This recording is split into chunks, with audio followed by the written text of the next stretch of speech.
పెళ్ళైనా పండగైనా వేడుక ఏదైనా పట్టు చీరల ప్రత్యేక వేదిక వారాహి సిల్క్స్. నమస్తే రమ్మగారు. నమస్తే జయ. మనకి అక్షయ తృతీయ ఉంది. ప్రతి సంవత్సరం మాట్లాడుకుంటూనే ఉంటాం. పండుగలతో పాటు అక్షయ తృతీయని కూడా కలిపేస్తాం రమ్మగారు మనం లిస్టులో కదండి. అవును. ఏం చెయ్యాలి? ఇదే క్వశ్చన్ అడగాలేమో బహుశా నేను. అక్షయ తృతీయ అనగానే ఫస్ట్ చిన్న పిల్లల నుంచి పెద్దవాళ్ళ దాకా బంగారం కొనుక్కోవాలి, బంగారం కొనాల్సిందే అనే ఒక ఆలోచనకు వచ్చేసామండి. అవునమ్మా, హోరెత్తి ఇచ్చేస్తూ ఉంటే హోరు నువ్వు కాసేపటికి అవుతాం. భ్రమర కీటక న్యాయం అని ఒక న్యాయం ఉంది. భ్రమరాలు ఓ పురుగుని తెస్తాయిట, మీద ఓ పురుగుని తెస్తుంది, దాన్ని ఒక చోట పెడుతుంది, పెట్టి దాని చుట్టూ దగ్గర అని తిరుగుతుంది. అవును. కాసేపు తిరిగాక ఈ కీటకం తను కూడా భ్రమరం అయిపోయాను కూడా తను కూడా తిరగడం మొదలు పెడుతుంది. అట్లా అయిపోయింది మన పరిస్థితి. కొనుక్కోకపోతే మీ జీవితాలకు నిష్కృతి లేదో, బంగారం కొనకపోతే ఎలాగో అని ఇప్పటికి 10-12 సంవత్సరాలుగా ఈ మొత్తం వ్యాపారులందరూ ఏమంటారు, బంగారపు దుకాణదారులందరూ మనని హోరెత్తిచ్చి మధ్యలో ప్రవచనకర్తలు, మధ్యలో జ్యోతిష్యవేత్తలు, ఇంకా ఎవరో ఇన్ఫ్లుయెన్స్, నేను కొన్నాను నువ్వేం కొన్నావు అని డైలాగులు, ఫ్రెండ్స్ వాళ్ళు వీళ్ళు. అక్షయ తృతీయకి పోనీ మళ్ళీ ఆ రోజే బజార్ వెళ్తే కుదరదు, ముందే బుక్ చేసుకోండి, ఆ రోజున డెలివరీ తీసుకోండి అని బోల్డని వెసులుబాట్లు, ఆఫర్లు, అసలు ఎన్ని అక్షయ రకాలు. తృతీయ రోజు ఏం కొనుక్కోవాలి రమ్మగారు? అసలు అక్షయ తృతీయ అంటే ఏమిటో ఎవరికైనా తెలిసేమో చెప్పు. ఇప్పటిదాకా విన్నావా నువ్వు? విన్నావా? వినలేదు, ఎవరు వినలా. ఏమిటి అక్షయ తృతీయ రోజు ఏమైంది, ఏమిటి స్పెషల్ థింగ్ ఎవరికి తెలియదు. కానీ అది బంగారం కొనుక్కునే రోజుగా మాత్రం ప్రఖ్యాతి పొందింది. అంతే, అలా ఎక్కిచ్చేశారు మన తలల్లోకి. బంగారం కొనకపోతే వచ్చిన కొంప మనకి ఏమీ లేదమ్మా, ఏమీ లేదు, హాయిగా ఉండండి. నేను ఒక్కసారి కూడా కొనలేదు, ఒక్కసారి కూడా కొనలా నేను. నాలాంటి వాళ్ళు బోల్డ్ మంది ఉన్నారు. ఈ కొనకపోతే కుదరదనే పాయింట్ పెట్టుకుని ఇలాంటి ఒక రోజు వచ్చినప్పుడైనా కొనుక్కుంటాం కదా అని ఇది వరకు శ్రావణ మాసం బంగారం కొనాలనేవాళ్ళు చేయ. కనీసం ఆ రూపంలో అయినా ఆడపిల్లలకి కాస్త బంగారం ఏర్పడుతుందని ఓ కాసు, 1 గ్రామో 1/2 గ్రామో అయినా బంగారం చేరుస్తామని, అది ఆ చేరుస్తామని కాస్త మేము అమ్ముదామనుకుంటున్నారు వాళ్ళు. మీరు చేరుద్దామనుకోవటం కాదు ఇది పాయింట్. ఏదో కొనకపోతే కుదరదు, అన్ని ఉన్న వాళ్ళు కూడా ఈ రోజును కొనుక్కుని తీరాల్సిందే, లేకపోతే కొంపనిపోతుంది. మీ ఇంట్లో ఉన్నదే ఎక్కడికి పోదు, మీ ఇంట్లో ఉన్నది మీ ఇంట్లోనే ఉంటుంది. మీ జాతక లక్షణాలు బట్టి పోతుంది. కానీ అక్షయ తృతీయ నాడు కొనకపోతే బంగారం నడిచొచ్చి కాళ్ళు వచ్చి వెళ్ళిపోతుంది అలాంటివి ఏమి అనుకోకుండా ఏం జరగదు అట్లా. ఆ భయాలన్నీ మానేయండి మొదట. ఇలా మనం ఇతరుల చేతిలోకి వెళ్ళిపోతున్నామని మనకి ఎప్పటికైనా అర్థమవుతుందా జయ? ఇప్పుడు ఎలా అంటే, ఇప్పుడు ఇందులో మనం కూడా ఉన్నాం, అందరం ఉంటాం అంతే.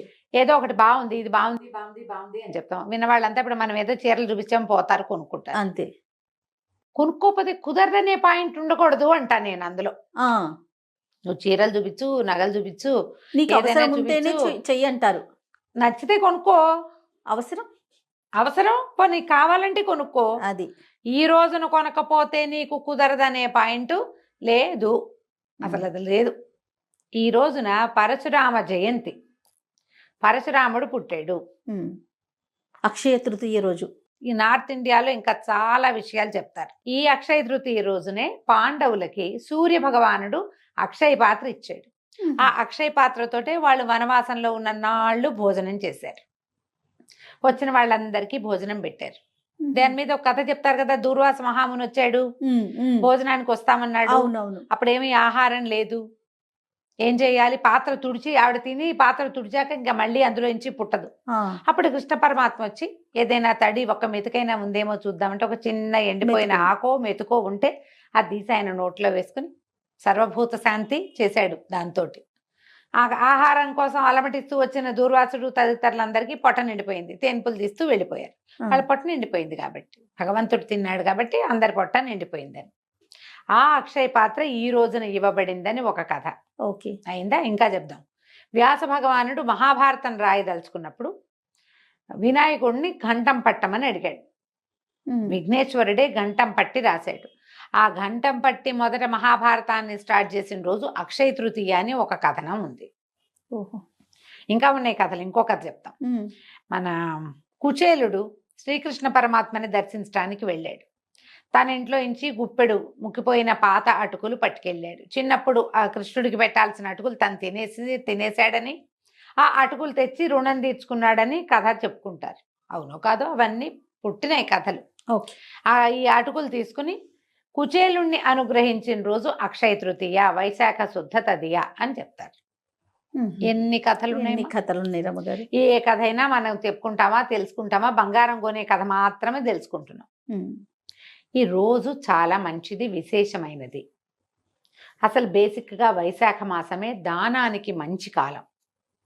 వైశాఖంలో గొడుగు, చెప్పులు, మంచినీళ్ళు, నెయ్యి, వీటిలలో ఏవి దానం చేసినా, మామిడి పళ్ళు, విసినికర్రలు దానం చేసినా మంచి ఫలితం లభిస్తుంది.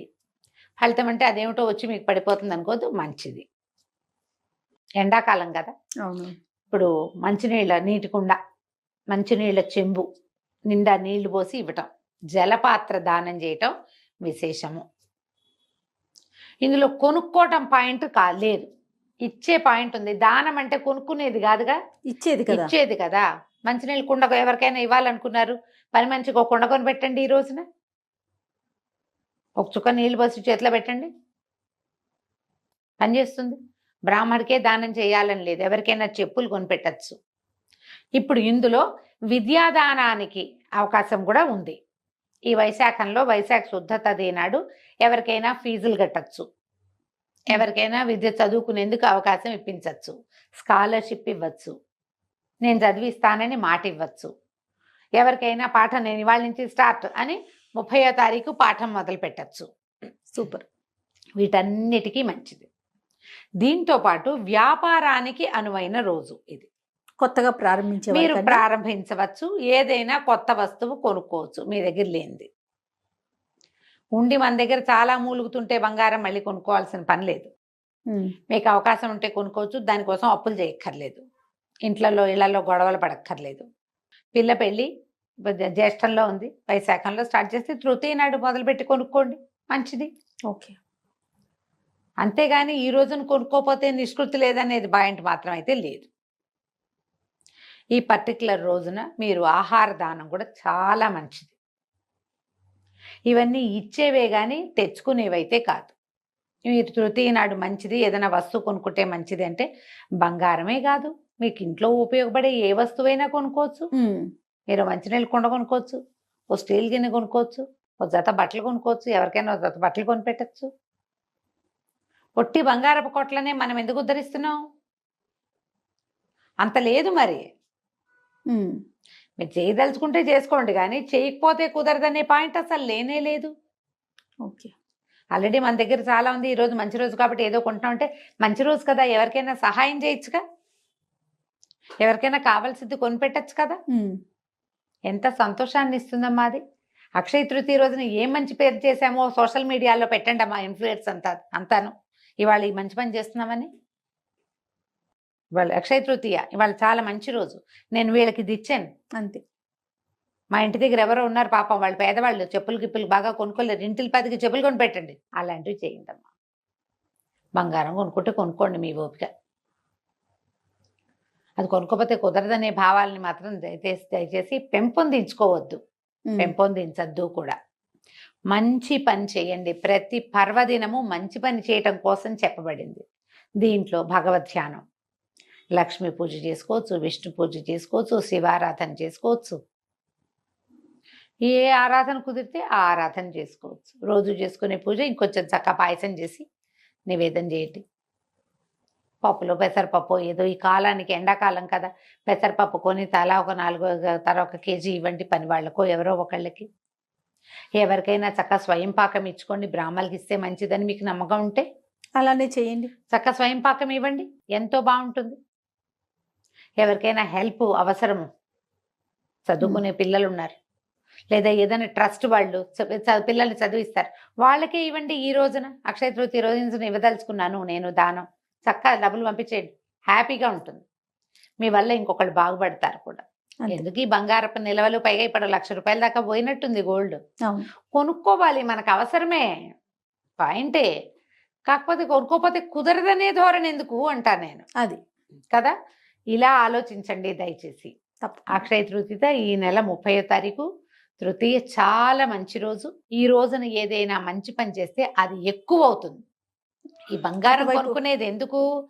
పెరగటం కోసం. ఆ, మీరు సహాయం చేయండి, పెరుగుతుందిగా. అది కదా కావాలి మనకి. పుణ్యబలం పెరుగుతుంది మీకు.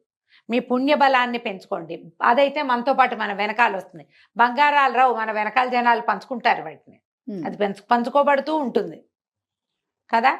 దానికి వెళ్ళొద్దు, దీనికి వెళ్ళండి. చక్కగా సహాయం చేయండి, దానం చేయండి, పూజ చేసుకోండి. దేవాలయ దర్శనం అత్యద్భుతమైనది. ఉమ్. దేవాలయ దర్శనం చేయండి. పుణ్యం పెరిగిందా మనకి, అవి పెరుగుతాయి అంతే. కదా. ఇలా ఆలోచించండి. తప్పకుండా రమ్మగారు. నమస్తే. నమస్తే జయ.